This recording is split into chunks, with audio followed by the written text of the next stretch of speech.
ഭാഗമാണ് ഖൈർ എങ്കിൽ മൂമിന്റെ മേൽഭാഗമാണ് ഖൈർ. അല്ല, പെണ്ണുങ്ങൾക്കാണ് അധികാരം വരുന്നുവെങ്കിൽ, പെണ്ണുങ്ങളാണ് പള്ളി പ്രസിഡന്റ് ആവുന്നുവെങ്കിൽ, പെണ്ണുങ്ങൾ നാട് ഭരിക്കുന്നുവെങ്കിൽ ഖൈർ നിങ്ങൾക്ക് മേൽഭാഗമല്ല, നിങ്ങൾക്ക് ഭൂമിന്റെ അടിഭാഗമാണ് ഖൈർ എന്ന് മുഹമ്മദ് മുസ്തഫ.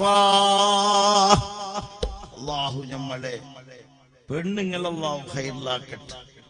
നമ്മളെ പെണ്ണുങ്ങൾ ഖൈറായെങ്കിൽ ഞങ്ങൾ വിജയിച്ചു പോയി.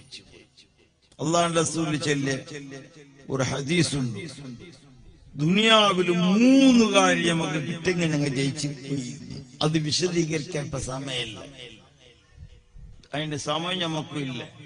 ഈ പെണ്ണെ ഞാൻ നോയിക്കൊണ്ടുള്ള പണ്ടത്തെ ഡോക്ടറിന്റെ അടുത്ത് പോയിട്ട് കേട്ടല്ല, ಸ್ವಾಮಿ ನನ್ನ ಕಣ್ಣಲ್ಲಿ 2 ಕಾಣುತ್ತದೆ, ಏನ್ ಮಾಡಬೇಕು?